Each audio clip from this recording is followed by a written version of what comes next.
بسم اللہ الرحمن الرحیم۔ پیارے بچوں السلام علیکم۔ امید ہے کہ آپ سب خیریت سے ہوں گے۔ میں ہوں آپ کا معلم محمد اسامہ انس۔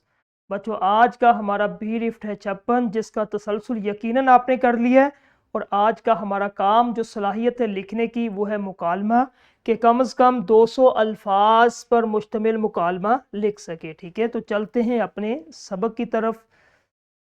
سب سے پہلے مکالمہ کیا ہے؟ مکالمہ ہے دو افراد کے درمیان تحریر یا گفتگو۔ ٹھیک ہے، کسی ادبی تصنیف یا ڈرامے کی صورت میں سٹیج پر یہ پیش کیا جاتا ہے۔ اس کے بعد اچھے مکالمے کے 6 بنیادی خوبیاں ہوتی ہے۔ سب سے پہلے مقام کا لحاظ، جگہ۔ ٹھیک ہے، دوسرے نمبر پہ شگفتہ زبان، زبان آپ کی اچھی ہونی چاہیے، اس کے اندر جو آپ نے الفاظ استعمال کرنے ہیں، آپ بول رہے ہیں یا لکھ رہے ہیں۔ تہذیب و اخلاق کے دائرے کے اندر رہ کے بات کرنی ہے، تکرار سے گریز کرنا ہے، بحث نہیں کرنی، الجھنا نہیں ہے مکالمے کے اندر۔ بے ساختگی یعنی کہ ایسے الفاظ جو تکلفانہ وہ استعمال نہیں کرنے۔ بات سے بات نکلنا، ایک بندہ بات کر رہا اس سے دوسری بات نکالنا، یہ اچھے مکالمے کی خوبیاں ہیں 6۔ اگر اس کو مد نظر رکھتے ہوئے مکالمہ لکھیں گے آپ کا مکالمہ اچھا ہوگا۔ ٹھیک ہے، سب سے پہلا دیکھ لیں، ایک ایک پہ بات کرتے ہیں۔ پہلا جو پوائنٹ تھا مقام اور مرتبے کا لحاظ۔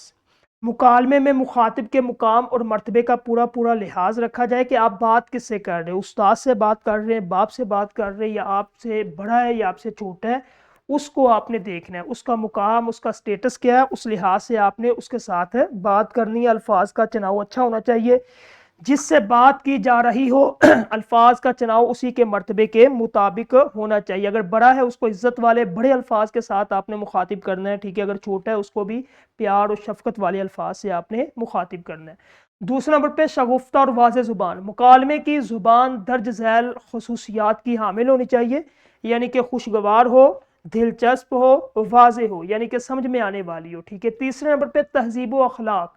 ایک بہترین مکالمہ ہمیشہ تہذیب کے دائرے میں رہتا ہے۔ تہذیب و اخلاق کے معیار سے گھرا ہوا کوئی لفظ اور جملہ نہیں بولنا چاہیے۔ ٹھیک ہے، تکرار، اس سے بچنا ہے آپ نے۔ ٹھیک ہے، الفاظ یا جملوں کی تکرار کہ ایک ہی بات کو بار بار دہرانے سے گفتگو میں پھیکا پن اور بوریت پیدا ہو جاتی ہے۔ تکرار سے پرہیز کریں تاکہ مکالمے کی دلچسپی کو برقرار رکھا جائے۔ اس کے بعد پانچواں تھا بے ساختگی۔ ٹھیک ہے، روزمرہ بول چال اور لہجے کے ساتھ اشارات ایک اچھے مکالمے کی جان ہوتے۔ الجھاؤ اور تکلف نہیں کرنا، روزمرہ بول چال جو آپ عام روزمرہ زندگی کے اندر الفاظ بولتے ان کو استعمال کرنا۔ ٹھیک ہے، الجھاؤ اور تکلفانہ گفتگو مکالمے کو بے مزہ کر دیتی۔ چھٹی بات ہے بات سے بات پیدا کرنا ہے۔